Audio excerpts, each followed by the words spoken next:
तो मेरे एयरफोर्स के दीवानों, मेरी बात से अगर आपको कुछ सीखने को मिले, ठीक है ना, तो मुझे जरूर बताना। और ये मान के चलो कि ये जो मेरी स्टोरी है, देखो आज मेरा संघर्ष कितना है, क्या है, वो मैं नहीं बताता, क्योंकि इस उम्र में तो कोई भी समझदार हो जाता है। मैं आपको वो सुनाना चाहता हूं कि जब उम्र छोटी होती है तो संघर्ष, अरे बेटा बात नहीं, मैं आपको अपनी स्टोरी से दो बातें बताना चाहता हूं। एक होती है नौकरी, जॉब, और एक होता है गोल।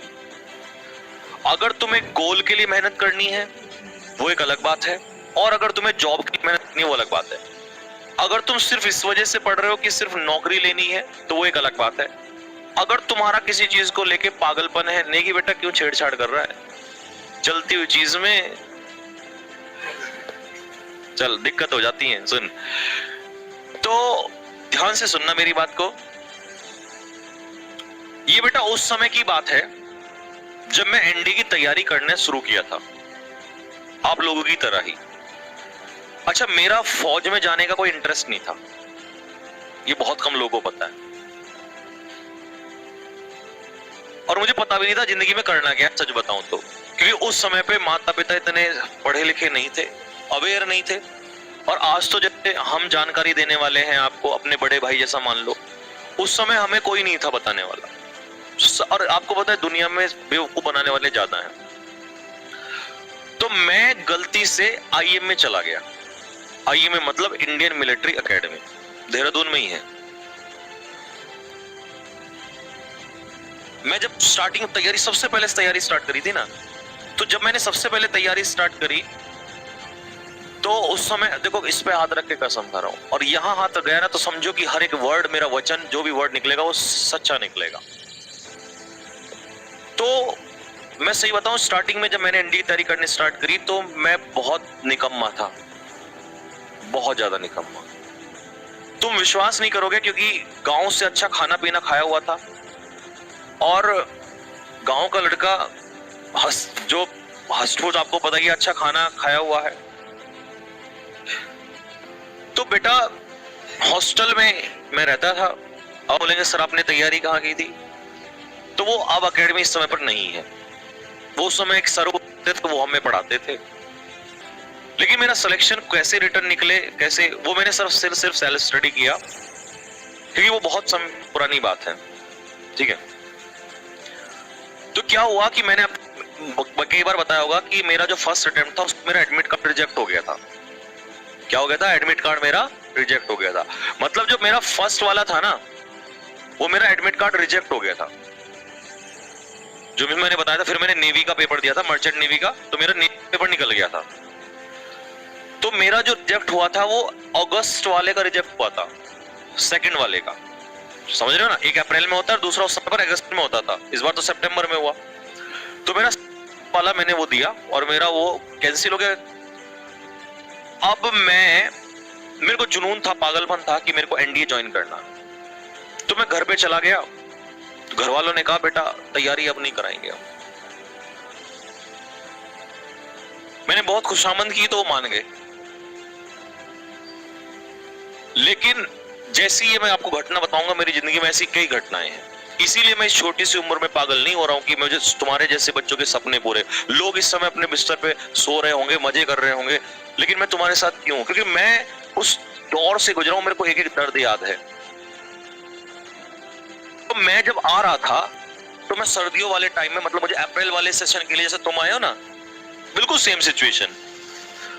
तो क्या हुआ कि मेरे को कुछ प्रॉब्लम हुई, ठीक है, अब मैं वो तो नहीं बताऊंगा आपको। प्रॉब्लम हुई, मेरे को डॉक्टर ने बोल दिया कि इसका ऑपरेशन होगा। अगर ऑपरेशन नहीं हुआ तो समस्या ज्यादा बढ़ जाएगी। मैं समझ गया, मैं समझ चुका था कि मेरे सपने पूरे होने के बीच में कहीं ना कहीं मेरी किस्मत आड़े आ रही है, क्योंकि मैं ये चीजें बहुत रियलाइज करता हूं। अब मेरी जंग जो है भगवान से चल रही थी। मैं सोच रहा था यार तू कि मेरे पीछे पड़ा हुआ, क्योंकि उससे पहले भी मैं एक्चुअली एथलेटिक्स में भी था।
तो मैं माता जी मम्मी बोलता हूँ, तो कि आप पूछ के आओ कि कितने दिन में ठीक हो जाऊंगा।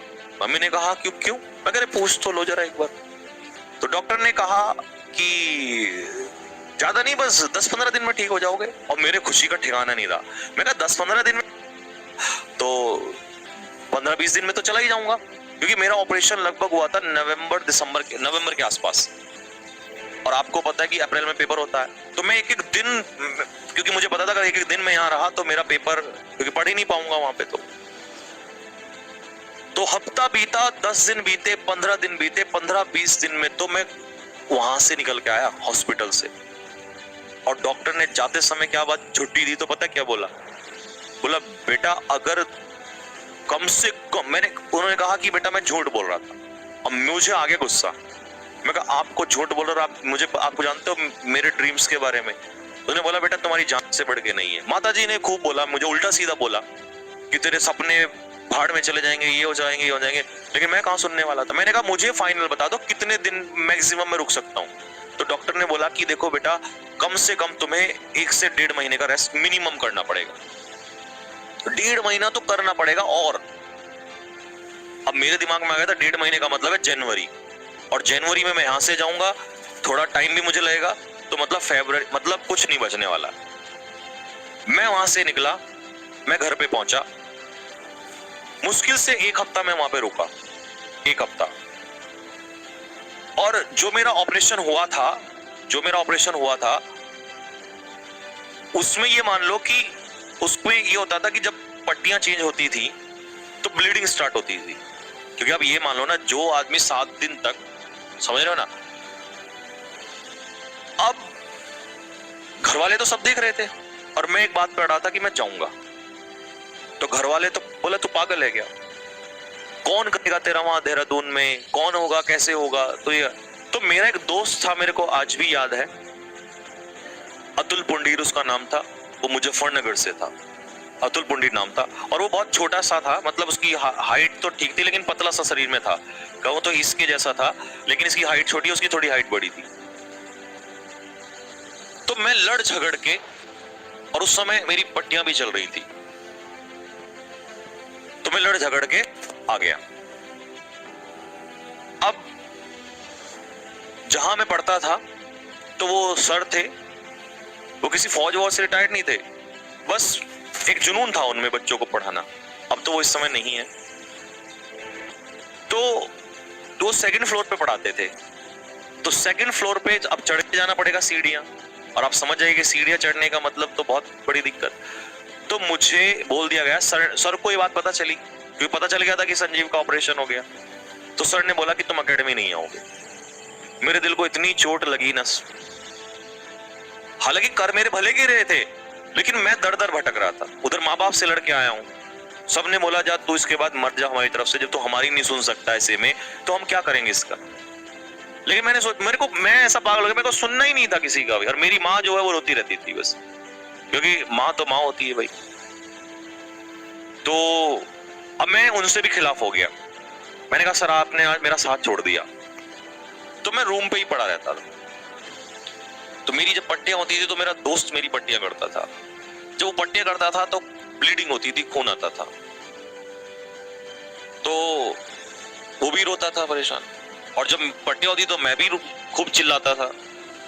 लेकिन मैंने उसको कहा, मैं कहा भाई देख रोना है मत यार, अगर आज रो गए ना तो आगे बहुत, जिंदगी बहुत लंबी है यार, घायल तो आदमी फौज में भी हो जाता है ना। तो खैर समय बीतता गया, 5-10-15 दिन, तो घाव भरता गया। लगभग मुझे आज भी याद है कि जनवरी के एंड तक लगभग घाव जो है वो काफी ठीक हो गया था। मतलब ब्लीडिंग नहीं होती थी लेकिन वैसे दिक्कतें थी। तो मैंने और मेरे दोस्त ने, हालांकि वो पढ़ने में बहुत अच्छा नहीं था लेकिन मेहनती था, और फिर हम रूम पे रहते थे, ठीक है ना। तो फिर हम एक पीजी में चले गए, वहां अलग अलग रूम्स होते थे, तो उसमें अलग अलग लड़के रहते थे। तो हमारे 1-2 दोस्त और बन गए। तो हुआ क्या बच्चों, क्योंकि हॉट दोस्त मेरी हेल्प करते थे। इवन ऐसा भी हुआ कि मैं एक बार तो 1.5 महीना रूम से नहीं निकला, धूप ही नहीं देखी। 10 किताबें बराबर में और पढ़ रहे हैं। मेरा मैथ्स, मैं आपको क्या बताऊं कि मेरा मैथ्स इतना कमजोर था ना, मैं ये चाहता था कि ये भगवान क्या हो गया मेरे साथ। मतलब मैथ्स से मुझे इतनी एकदम उल्टियां जैसी होती थी और मुझे एनडीए पास करना था। अब और कितना संघर्ष है। मैथ्स तुम्हारा अच्छा नहीं है, अच्छा क्या ये समझो, बस ये होता था भगवान, मैथ्स और बाकी जीएस, इंग्लिश, तो मजा आता था। अच्छा, हम दोस्त थे तो दोस्त काफी सारे एक रूम में आ जाया करते, बराबर में रूम, दूसरे रूम में, तो हम क्विज क्या करते थे, चल भाई तू बता फटाफट, जी ज्योग्राफी में, चलो आज स्टार्ट कर लेते हैं, बता कि ये पाक स्टेट कहां पर है। तो हम ऐसे डिस्कशन करते थे कि नीचे है, वहां से श्रीलंका है, वहां से किसको फायदा, ग्वादर पोर्ट कहां पर है, तो पैसिफिक ओशन में ट्रेड क्यों होता है, साउथ चाइना सी में क्या है, तो हम ऐसे करते थे। तो हमारी जीएस बहुत अच्छी हो गई थी। मैथ्स मेरा इतना बुरा था भाई, बता नहीं सकता मैं। तो फरवरी का महीना काफी अच्छी ठंड रहती है, तो ऐसे ही एक उस समय, मतलब वो सीनियर थे मेरे, मैं एनडी की तैयारी कर रहा था, वो सीनियर थे, सीडीएस की तैयारी कर रहे थे। तो मुझे किसी ने बताया कि आप उनसे मैथ्स पढ़ लो, वो थोड़ा बच्चों को ठीक ठाक समझा देते हैं। लेकिन उनका घर था कम से कम लगभग 1-1.5 किलोमीटर दूर, 1.5 किलोमीटर मान लो। उन्होंने कहा भाई मेरे पास केवल 4:30 बजे का टाइम, 5 बजे का टाइम है, आना है तो आ जाओ, नहीं तो बताओ। भाई साहब हम 2-3 दोस्त थे, क्योंकि उस समय चलने लगा था थोड़ा, तो हम सुबह 5 बजे ही उठ के जाते थे पढ़ने के लिए, और जिस समय लोग उठते हैं हम उस पढ़ के आ जाते थे। लेकिन मैथ्स से संघर्ष था, क्योंकि पेपर निकालना है। तो उसके बाद क्या हुआ कि कुछ लड़के जिनको लगा कि यार तुमसे ना हो पाएगा, वही वाली बात, वो छोड़ के धीरे धीरे जाने लगे। और आप विश्वास नहीं करोगे, उस बहुत बड़ा पीजी था, उसमें से लगभग खाली हो गया, मैं बचा और 1-2 बचा, और वो भी सीनियर बच्चे, मेरे साथ वाला तो कोई बचा ही नहीं। जो मेरा दोस्त था अतुल पुंडीर, वो भी चला गया था। उस समय की बात बता रहा हूं, सब चले गए। अब मैंने सोचा यार भाई तू इतनी बड़ी समस्या झेल के आया है, अगर इस मुकाम पे, इस यहाँ पे आके तू पीछे हट गया तो गलत है, या तो तू आते ही मत झगड़ के भी आ रहा है सबसे, कि मैं पीछे नहीं हटूंगा। तो मैंने तैयारी रखी कंटिन्यू। अटेम्प्ट में देने गया, क्योंकि मैं बीच में सीधा शॉर्ट कर दिया, मेहनत जो थी हमने की लगातार, ठीक है। मैं अप्रैल का अटेम्प्ट करने देने गया, भाई साहब सबसे पहला पेपर मैथ्स का होता है, मैं मैथ्स का पेपर दिया, मेरे हवाइयां उड़ गई, और मैं मुश्किल से लगभग 27, 28, 29 क्वेश्चन करके आया। लेकिन बस ये था कि 29 जो थे उनमें से 25-26 ठीक थे, मुश्किल से 30 पकड़े होंगे मैंने, लेकिन 1-2 सारे सही थे मेरे। पर होता क्या है, मैं 50 क्वेश्चन तक पहुंचा था, बाकी मैंने पेपर ही नहीं पढ़ा, एक्सपीरियंस ही नहीं था, मैं बता रहा हूं, कोई समझाने वाला ही नहीं था। अगर पेपर एनडीए का ऐसा होता है, निकालने के लिए दिमाग चाहिए उसको, उसमें 40-50 क्वेश्चन तो अगर पूरा पेपर पढ़ जाओ तो आसान आते हैं, और 50 क्वेश्चन में पेपर निकल जाता है एनडीए का। तो मुझे तो समझ ही बाद में आया, और मैं इतना मेरा दिल धड़कने लगा, मेरे को हार्ट अटैक होगा, मुझे ऐसा लगा। मैं आया, बाहर आया, मैंने, मेरे आंखों से आंसू, मैं कहा भाई तेरे सपने तो खत्म हो गए, क्योंकि तेरा पेपर तो खराब हो गया, अब पहला क्या था तो दूसरा भी खराब हो जाएगा, और तू ये पेपर नहीं निकाल पाया ना रिटर्न, तो भाई साहब तुझे यहाँ से जाना पड़ेगा, और तुझे उन लोगों के सामने जो तू बड़ी बड़ी बातें कर कहा है, गली मोहल्ले आस पड़ोस घर वालों से, तो मतलब सब बर्बाद हो जाएगा। अब मेरा एक दोस्त था विश्वेंद्र कटारिया, आज वो मेजर समय पर, हाँ वो कानपुर से है वो लड़का, तो वो मेजर है, उसकी अभी पिछले साल ही शादी हुई है, तो वो मेजर रैंक में है इस समय पर। उसकी मजाक उड़ाते थे क्योंकि वो हिंदी बोलता था, हम थोड़ा इंग्लिश मीडियम से थे, तो हमें थोड़ा सा अपने आप पे एटीट्यूड था कि भाई इंग्लिश मीडियम है ये वो सो, लेकिन कभी जिंदगी में ऐसा नहीं करना चाहिए। इसीलिए मैंने जो गलतियां की मैं वो कभी अपने बच्चों को नहीं करने दूंगा। हम उसकी मजाक उड़ाते थे, लेकिन उसमें ज्ञान का भंडार था, बोलता तो हिंदी में था, प्यार बोलता था, कहता हम तुम्हें संजीव पीट देंगे, देखो हम कह रहे हैं आप हमारा मजाक ना उड़ाओ। और बेचारा बहुत सीधा, हट्टा कट्टा था लेकिन सीधा बिल्कुल, पोलाइट, जैसे होता है ना लखनवी अंदाज में, और मुझे बहुत अच्छा लगता था। तो वो मुझे वहीं मिल गया, देहरादून में ही सेंटर था उसका, मेरा भी वहीं पे, और मुझे बाहर मिल गया रेलवे स्टेशन पे, हम वहीं घूम रहे थे आसपास। और मैंने उसके सामने बोला भाई तू टेंशन ना ले, दूसरा पेपर है, देख जाएगा अच्छे से। अब वो तो रिटर्न में था, तो निकाल उसका। तो मैं खैर गया, जाके बैठा, मैंने हाथ जोड़े, मैं कहा भाई जोगा देखा जाएगा।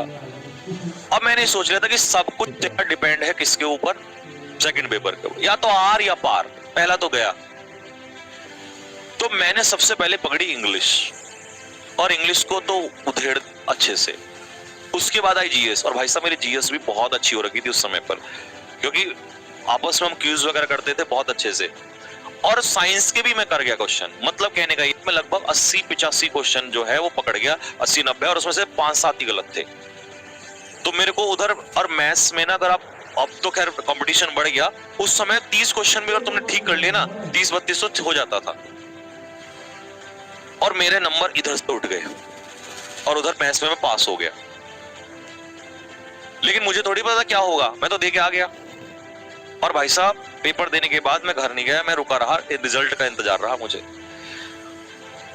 और जिस दिन रिजल्ट आने वाला था, मेरी धड़कनें इतनी तेज थी, मेरे को बस उस दिन मैंने भगवान से एक बात मांगी थी, मैं कहा भगवान मुझे ना ये पेपर मेरा क्लियर करा दे, मैं तेरे से जिंदगी में कुछ नहीं मांगूंगा।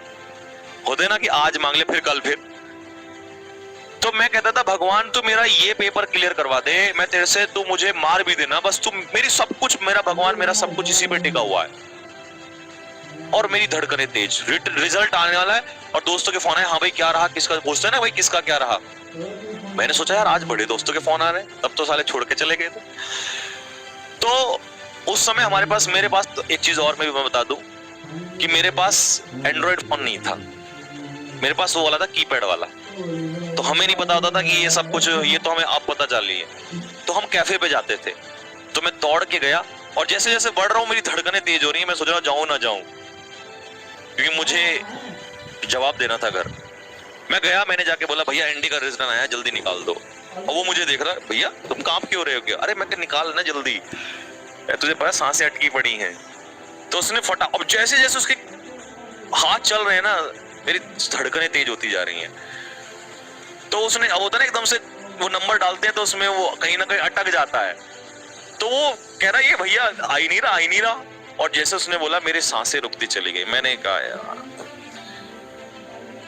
तो फिर भी वो उसको चेक कर रहा है, बोला भैया एक बार रुको मैं चेक कर लेता। मैं कहा क्या करना, अब तो होना होता तो जैसे ही मैं एकदम से वैसे हुआ, मैंने कहा यार, तो वैसे उसने कहा भैया हो गया। मैंने कहा हो गया? मैंने कहा ढंग से देखो एक बार। बोला सर ये है। मैं कहा हाँ ये है तो ये। मैं कहा फिर देख एक बार। 4 बार मिलवाया भाई साहब उससे। मैं कहा 4 बार। अब आप तो आजकल स्क्रीनशॉट ले लेते हो, हमारे टाइम पे क्या है, स्क्रीनशॉट कुछ नहीं होता था उस मोबाइल में, तो क्या फोन पे भी हेलो, उधर से घर से फोन आया, हाँ भाई ठीक है, उतने तेज हमें बोलना पड़ता था, हाँ जी बिल्कुल सही है। तो ऐसी बातें होती थी। रेंज उस समय क्या होता था, आधा घंटे के 30 रुपए 40-50 रुपए देने पड़ते थे कैफे पे बैठने के। इतना डाटा और ये सब चीजें थी, हमारा समय बहुत स्ट्रगल का था। तो मैंने भाई मैं बहुत खुश, मतलब मेरी खुशी का ठिकाना नहीं रहा। मैं कैफे से बाहर निकला, और बाहर निकलते ही मैंने एकदम से एक बहुत प्यारी सी सांस ली। और सांस पता किस चीज की थी, उस दिन मेरे करियर की नींव लिखी जा चुकी थी। भले ही मैं एनडीए में सेलेक्ट नहीं हुआ, लेकिन उस दिन मैंने पता क्या सोच लिया था, मैं कहा भाई साहब, ठाकुर साहब, कुछ तो है आपके अंदर। और वो घमंड नहीं था, वो था अपने पे कॉन्फिडेंस। बोला बेटा तूने एनडीए का पेपर निकाला है, और कभी मेहनत करके कुछ अचीव करो ना तो उस पर घमंड नहीं, लेकिन कॉन्फिडेंट जरूर रहो। बोला भाई एनडीए का पेपर निकाला है, हंसी मजाक खेल, और अपने, सबसे बड़ी बात अपने दम पे। जब हर किसी ने छोड़ दिया था साथ, तब अपने दम पे। और मैच जब अपना नहीं था उस तब निकाला। और मैं झूमता झूमता मीठे मीठे कदमों से चलते हुए आ रहा हूं। और जैसे ही मैं पीजी में आया तो वहां पे वार्डन थे एक भैया, मैंने उनको आते ही मैं कहा भैया ये तुम्हारे 100 रुपए।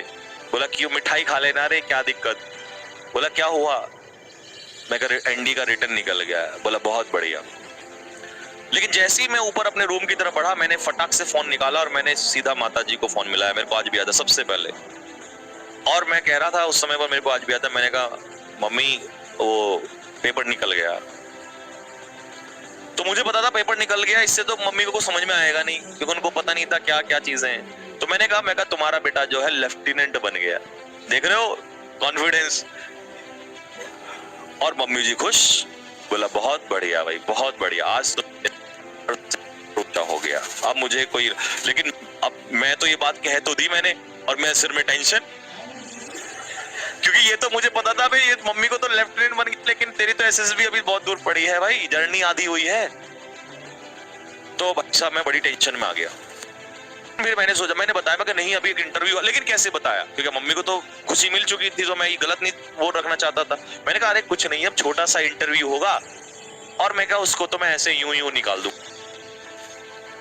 और भाई खुशी मिली बहुत ज्यादा।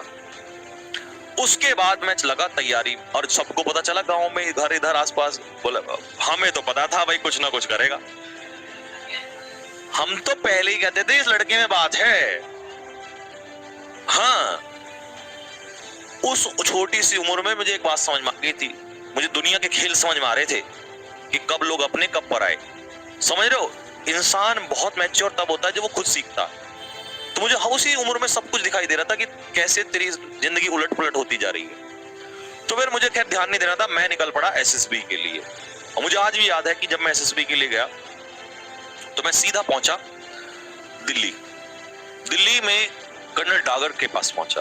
कर्नल डागर सर हैं, ठीक है, और दिखावे वाले मुझे पहले से ही पसंद नहीं है। वो बिल्कुल सिंपल, नॉलेज के भंडार। वो औलाबाद बोर्ड में रह भी चुके हैं। तो उनके पास जब क्लास होती थी तो 10-12 दिन की क्लास होती थी। गर्मी का उस समय था, क्योंकि गर्मी आ चुकी थी, समझ रहे हो, रिटर्न का जब रिजल्ट आता है अप्रैल वाले का तो गर्मी आ चुकी होती है। और हम उस गर्मी में भाई कैसे कैसे मतलब ये होता था 13 दिन कैसे कैसे कटेंगे हमें समझ नहीं आता था, ठीक है। लेकिन डागर साहब के साथ में जाके ना जो जिंदगी में सीखा वो बहुत मजा आया। पहली चीज तो सीखी कि बी सिंपल, बी ऑनेस्ट। जब पहले दिन क्लास हुई तो पता है उन्होंने कैसे, वो अपनी स्टेज पे जैसे मैं बैठा हूं ऐसे बैठते थे और बच्चों को बैठ जाओ। तो सबसे पहले आते ही तो वो कम से कम 200-300 गालियां सबसे पहले शुरुआत होती थी, तेरा ये तेरा वो, ठीक है। और ऐसी ऐसी गालियां जो कभी सुनी नहीं थी हमने। तो हमें लगता था यार ये कर्नल डागर, कर्नल नाम किसने रख दिया। तो बिल्कुल जैसे देहाती इंसान, और वो हरियाणा से थे तो हरियाणा में तुम्हें बताओ और अखड़। तो 1-2 दिन उन्होंने हमसे ऐसी बात की, हमने सोचा यार कहां फंस गए, ये सब ड्रामा है। तीसरी रोज एक दिन एक लड़का जो है वो इंग्लिश में कुछ उल्टी सीधी बोल गया, उतना शो ऑफ वाले।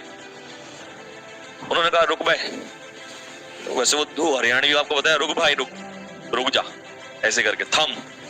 हाँ,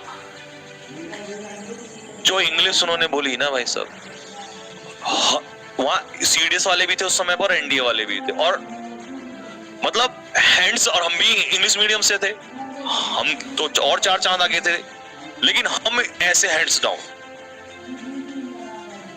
आधे घंटे वो इंसान रुका ही नहीं बोलते हुए, और सब बाउंसर सर के ऊपर से, इतनी फास्ट। उस दिन एक बात सीख ली थी कि जिंदगी में कभी कुछ भी आए उस पे घमंड मत करो। क्या पता सामने वाला तुम्हें बेवकूफ लग रहा हो, पर अंदर से वो कौन खूंखार आदमी बैठा हुआ है। तो उन्होंने हमें सबको एक बात बोली थी कि बेटा मैं जो तुम्हें ये गाली और ये सब ये पता है क्यों कर रहा था, जिससे तुम्हें कंफर्टेबल फील हो जाए, तुम्हें लगे भाई वाह अपने जैसा मिल गया है तो कोई। और एसएसबी में तुम्हें ऐसे ही बाहर करते हैं वो लोग, तुम्हें कंफर्टेबल फील कराते हैं और तुम उसमें बह जाते हो। हमेशा जेन्युइन रहो अपनी जिंदगी में, और एसएसबी स्पेशली एनडीए में तो जेन्युइनिटी मांगती है। क्या मांगती है? नॉलेज नहीं, नॉलेज सीडीएस। एनडीए में नॉलेज के लिए तुम रिटर्न पास कर चुके हो, तुम्हें क्या चाहिए? जेन्युइन। तो मैंने 10-12 दिन का वहां तैयारी किया, और भाई मैं वहां से निकल के आया, और मैं तैयारी के बाद मैं सीधा पहुंचा। फिर मेरा पहला एसएसबी जो था वो 22 एसएसबी बोर्ड भोपाल, मुझे सब कुछ याद है इस समय पर, sorry Bhopal, 22 SSB board Madhya Pradesh Bhopal. बहुत खुश, इतना खुश जैसे पता नहीं मैंने क्या जंग जीत ली हो भाई। इतनी खुशी तो जिंदगी में आज तक नहीं मिली। घर वालों से बोला मध्य प्रदेश जाने के 12,000 रुपए लगेंगे, जबकि लगते हैं 3-4 हजार। अब तुम समझ रहे हो ना कॉन्फिडेंस। अब है बहुत नहीं, अब तो पैसा मुझे तरसाया घर वालों ने। अब तो मुझे पता था, मेरे पास मौका आ चुका था, शैतानी पहले से ही था बिल्कुल। मैंने घर वालों को बोला मैं 12-13 हजार रुपए लगेंगे, और मुझे किसी ने बता दिया कि जब फर्स्ट टाइम जाते हैं तो उसका किराया रिटर्न मिलता है जाने के साथ उल्टा।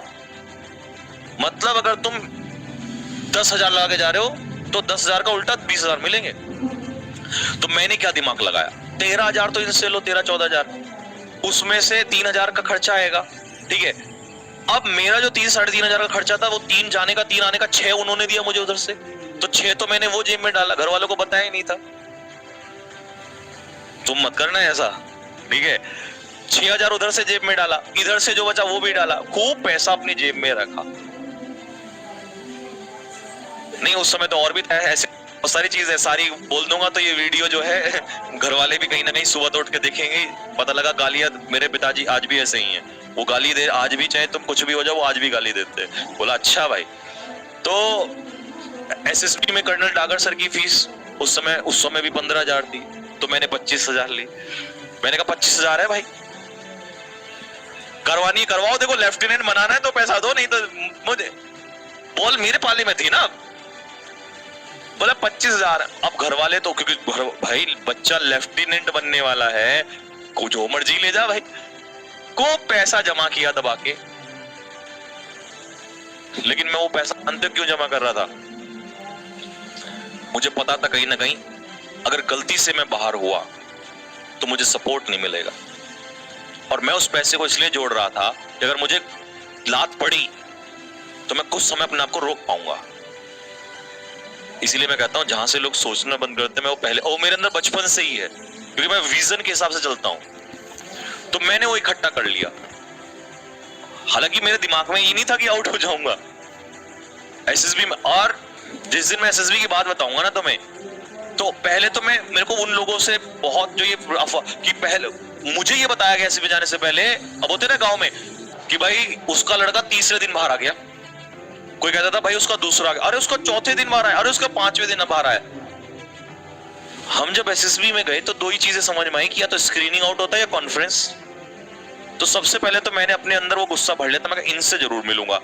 इसका मतलब जानते हो फ्रॉड लोग होते हैं जिन्हें कुछ पता ही नहीं है, आधा भ्रम तो लोग ऐसे ही फैलाते हैं बच्चों के लिए। दूसरी बात मैंने वहां क्या सीखी कि वो ये भी मेरे घर वाले रोज मुझे जाने से पहले वहां देख के करना, ये करना वो करना, वो ये भी देखते हैं कैसे बैठा है, कैसे खा रहा है, ये खा रहा है। इतना दिमाग टेंशन में आ गया कि जब एंटर भी कर रहे थे ना उसमें, तब भी ये देख रहे थे कि कैमरा तो नहीं लगा। बाथरूम में वॉशरूम में गए तब भी देख रहे थे कुछ लेना नहीं है। यही तो बेकअप की चीजें हैं, गलत इसी को तो कहते हैं। तो भाई साहब वहां गए, वहां देख, अच्छा हम बोला भाई व्हाइट शर्ट टाई ये वो बिल्कुल ये बन के जाना है, वो बन के जाना है, हाँ जेंटलमैन ये पेट, हमने बिल्कुल पूरा ये खरीदा वो खरीदा। कुछ वहां ऐसे भी आ रखे थे जो लंबे लंबे, अब बोला भाई अगर बाल नहीं कटवाए तो बाहर कर देंगे तुरंत। ऐसे भी देखे हमने जिनके इतने लंबे लंबे बाल थे वो रिकमेंड हो गए। टाई एक तो मैं बताऊंगा साउथ इंडियन था भाई। स्क्रीनिंग की बात बताता हूं, स्क्रीनिंग में जब स्क्रीनिंग के लिए बैठे तो साउथ इंडियन था। अब पता नहीं उसमें कॉन्फिडेंस ही था, वो इंग्लिश में, इंग्लिश तो हमारे में भी थी यार। और हम तो मेरे बैच में जो फर्स्ट वाला था उसमें आरआईएमसी के थे, आरआईएमसी राष्ट्रीय इंडियन मिलिट्री कॉलेज। और ये लड़के इतने खतरनाक होते हैं, ये तो फौलादी होते हैं बिल्कुल। इनको इनकी प्रैक्टिस 30 से स्टार्ट हो जाती है एनडीए के लिए। तो मैं तो आरआईएमसी वालों के साथ 1-2 बार वैसे भी प्रैक्टिस किया हुआ था और उनसे मेरी अच्छी दोस्ती भी थी, तो इंग्लिश पे तो हमें खुद पे घमंड था। लेकिन जब हम वहां बैठे ना और सामने ऑफिसर्स आके बैठे स्क्रीनिंग में, जब स्क्रीनिंग में क्या होता है स्टोरी लिखोगे उसके बाद वो नरेट करनी होती है। तो साहब जब बोलने की बारी आई ना और उसने कहा कि चलिए जेंटलमैन लेट्स स्टार्ट, तो सब एक दूसरे के मुंह को देख रहे। और पसीना, व्हाइट शर्ट थी मेरी, क्योंकि हमें बोला गया था कि व्हाइट शर्ट और ये वो सो, पसीना इस तरीके से टप टप टप टप टप टप टप टप और मुंह से पसीना। और वो कह रहे बच्चों क्यों डर क्यों रहे, क्या दिक्कत है तुम्हें? मैंने कहा नहीं हम कहां, डर नहीं ना। और चेहरे से लाल हो रहा हमारा चेहरा, लैक ऑफ कॉन्फिडेंस। एनडीए में कॉन्फिडेंस ज्यादा जरूरी है, नॉलेज नहीं। और वो लड़का जैसे ही बोला वो ही बोलता रहा, वो इस तरीके से बोला इतना कौन। और जब वो बोला ना Yes, gentlemen, I want to say, उसमें एक स्टोरी ये थी कि एक लड़का कुछ नीचे से उठा रहा था, पीछे धुआं निकल रहा था झोपड़ी में। अब हमने तो पता नहीं क्या क्या बना दिया था। अच्छा स्टोरी बनाना वहां इंपॉर्टेंट नहीं होता, तो नरेट करना ज्यादा इंपॉर्टेंट होता है। तो हमें तो ये लगा हमारी स्टोरी गलत ना हो जाए, तो हम मतलब डर चुके थे पूरी तरीके से। और इवन मेरे में रिमकॉलियंस भी था, वो नालायक, मैंने उसको बाद में गालियां भी दी। मैं कहा चल मैं तो ठीक है, तू क्यों डर रहा था? तो भाई वहां सबकी हालत खराब होती है।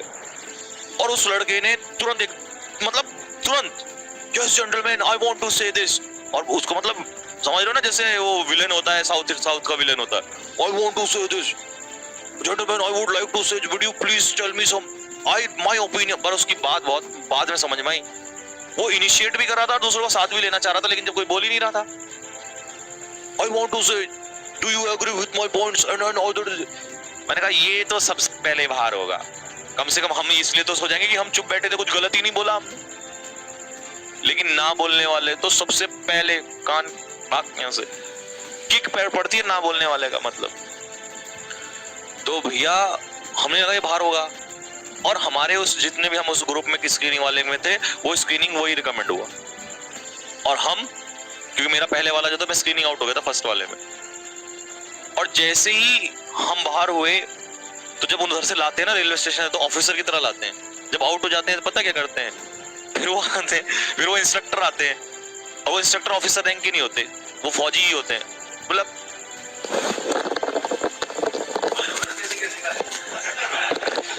ऐसी ऐसी गालियां उन्होंने दी, बोला 2 मिनट के अंदर अंदर अगर कमरे से बस में मुझे, बस भी कहां, ट्रक, अगर मुझे ट्रक में सामान नहीं मिला, गालियां समझ रहे हो, ये कर दूंगा वो। और एक दो जो था वहां रो रहे, बोला रो रहा तो फौज में आए भाई, इतनी गालियां उन्होंने दी। अब वहां समझ नहीं आ रहा था अपना दर्द छुपाएं, और मैं एक बात नोटिस कर रहा, मैंने कहा यार जब आए थे तो तब तो जब आए थे ना तो बहुत चेकिंग से, जेंटलमैन ये जेंटलमैन सीट नंबर, ये जेंटलमैन ही, मैंने कहा आप जेंटलमैन कहां चले गए, जैसे फौज में भर्ती में नहीं होता, पहले तो ठीक है और बाद में तो पीछे से डंडा पड़ता है। हाँ इज्जत इतनी खराब हो गई, मैंने कहा बैठ लो, अगर 2-4 लग गए ना तो और बेइज्जती हो जाएगी। और भाई साहब वहां से निकले, रेलवे स्टेशन पे ऐसे पटका, रेलवे स्टेशन पहुंचते बोला 1 मिनट में, अगर 1 मिनट में खाली हुआ ना, बोला तुम हमें चलो जल्दी फटाफट, तो भाई 1 मिनट के अंदर ट्रक खाली। और हम जैसे होता है ना कि इनको बेवड़े हो या कुछ भी बहुत बुरे, इनको फेंक दो, तो रेल, अब हम वहां अपने बैग लेके, कोई रो रहा है कुछ, और पूरा भोपाल स्टेशन जो है वो भीड़ से भरा हुआ, अब लोग हमें देख रहे। मैंने कहा यार ये तो बेइज्जती हो रही है। तो अच्छा उधर से आते तो रिजर्वेशन करवाते हैं कुछ लड़के, हमने तो अपना रिजर्वेशन भी भूल गए, हमने कहा ट्रेन के वैसे ही अरे कहीं मालगाड़ी में चढ़ लो, 2 दिन में पहुंचेंगे, 4 दिन में कोई मतलब नहीं है, मैं कहा यहाँ से निकल लो। तो हम एक ट्रेन के डिब्बे में चढ़ गए, और उस डिब्बे में सारे हम ही थे लड़के, और भाई कुछ रो रहे थे, कुछ एक दूसरे को संभाल रहे थे। तो हमने सोचा, मैं कहा भाई ऐसे तो काम चलेगा नहीं, मैं कुछ गा बजा लेते हैं, क्योंकि दर्द कम करना था। तो हमने गाना बजाना स्टार्ट किया, भैया पूरा डब्बा शुरू हो गया। तो खैर उस समय हमारी जर्नी जो थी, क्योंकि हम अपने आप को कूल कर रहे थे और कुछ नहीं कर रहे थे, और सोल्जर ना हमेशा ऐसा ही होता है, फौज में भी लड़ता है, रोता है, अपने आसपास साथियों को सेक्रीफाइस करते देखता है, शहीद होते देखता है, लेकिन अपना दर्द छुपा के बैठा रहता है। तो ये हमेशा से जर्नी फौज की ऐसी होती है। तो बस इसके बाद क्या हुआ, फिर हम दिल्ली पहुंचे, और दिल्ली पहुंचने के बाद हमने हिम्मत करने की सोची कि हम बताएं, लेकिन हम हिम्मत नहीं कर पाए। तो वहां से बस में आए, फोन में आया नहीं हुआ हमारा, तो हमें इतनी गालियां मिली, हमने सोचा भी नहीं था। मैं कहा यार 2 दिन पहले तो लेफ्टिनेंट हो रही थी, आज ही लेफ्टिनेंट कहाँ चला गया भाई। तो फिर मैंने डिसाइड किया, मैं कहा मैं घर जाऊंगा सिर्फ बैग लेने के लिए, और बस मुझे जितने मैं बैग लेने जाऊं इतने भगवान कोई कुछ ना बोले, प्लीज एक और रिक्वेस्ट है, और मैं यहाँ से निकल जाऊंगा, और मैं कभी लौटूंगा जब तक मैं रिकमेंड नहीं हूँ। और मेरे साथ वही हुआ कि मैं जैसे ही बस अड्डे पहुंचा, और मुझे वीडियो की तरह लोगों ने देखना स्टार्ट कर दिया, क्योंकि खबर पहले ही पहुंच चुकी थी कि भाई बाहर हो गया। फिर वही बातें शुरू हो गई, अरे एनडीए लेफ्टिनेंट ऐसे ही थोड़ी बनते, पेपर पास कर लिया, ये वाली बात। तो मतलब मैं हर जिंदगी की वो हर चीज में देख रहा था, और मुझे दिखाई दे रहा था कि लोग कैसे अपने अपने विचार बदलते हैं। तो मुझे ये बात समझ में आई कि यार लोगों का तो छोड़ो, तो लक्ष्य स्प्रेड रहा। तो मैंने वहां से, फिर मुझे घर वालों ने बोला तेरे से कुछ नहीं होगा ना, हम तुझे पैसे देंगे, तेरे बस की कुछ नहीं है, तुझे यहाँ करना है, जो करना है कर ले, नहीं तो कुछ नहीं होगा। मैंने ये बोल दिया था, मैं कहा अब तो लड़ाई सी बात की है कि मैं अब यहीं जाऊंगा, अब मेरे को एनडीए जाना है, क्योंकि मेरे अटेम्प्ट और भी बचे हुए थे। फिर आया, मैं छोड़ के आ गया, फिर रिटर्न दिया, फिर बाहर, और बस फिर तो रिटर्न बाहर की जिंदगी चलती रही। और घर वालों ने खैर उस समय के लिए साथ भी छोड़ा, ऐसी बात नहीं, और साथ लेकिन उन्होंने इसलिए नहीं छोड़ा, उन्होंने इसलिए छोड़ा था कि ताकि वो ये घर से वापस लौट आए।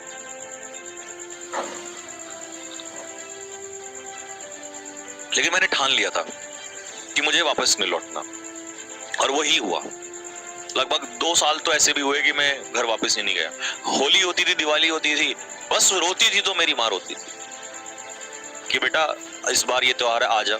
इस बार मैंने कहा नहीं, किस मुंह से आऊं बताओ, क्या करके आऊं, कैसे आऊं। और जब मैं इंडिया का लास्ट अटेम्प्ट में मैं बाहर हुआ ना, तब मैं आखिरी बार रोया था। और मैंने उस दिन ये सोचा था कि अब मुझे जिंदगी की कोई भी खुशी मिल जाएगी ना, तो बस वो एक जीना है। लेकिन होता ना कि हाँ अंदर, क्योंकि कहते ना प्यार एनडीए होता। उसके बाद मैंने सीडीएस दिया, मुझे मजा नहीं आया। अब आप बोलोगे सर फौज में थी तो क्यों नहीं गए। देखो एक चीज होती है ना, मुझे वही चाहिए था। अब ऐसे तो फिर बाद में एसएससी निकाला, मर्चेंट नेवी वो निकाला, ये निकाला, वो पेपर दिया ये, और चाहता तो मैं, जब मैं इतने साल से लगातार पढ़ा रहा हूं तो पढ़ के निकाल लेता पेपर, क्योंकि मैं तो उस उम्र में पढ़ना स्टार्ट कर दिया था फर्स्ट में। लेकिन मेरे को था कि मैं अगर कल को आई है कुछ, अरे कुछ नहीं है। बात तो वही थी कि वहीं जाना है, वहीं वो स्पेशल ट्रेन जो है ना उसमें ही बैठना है। तो फिर मैंने एक बात सोच ली थी, मैं कहा नहीं अब तो छोड़ो जो होगा, अब जो जिंदगी में जहां ले जाएगी वहां कर लेंगे। फिर उसके बाद बहुत सारी चीजें उथल पुथल ये सब कुछ, तो ये एक हिस्सा है। हालांकि उसके बाद सेकंड अटेम्प्ट फिर थर्ड, उसकी भी अलग अलग कहानियां हैं। लेकिन ये मेरी जिंदगी का वो पार्ट था कि जहां मैंने अपवास में एक बड़ा स्ट्रगल किया था।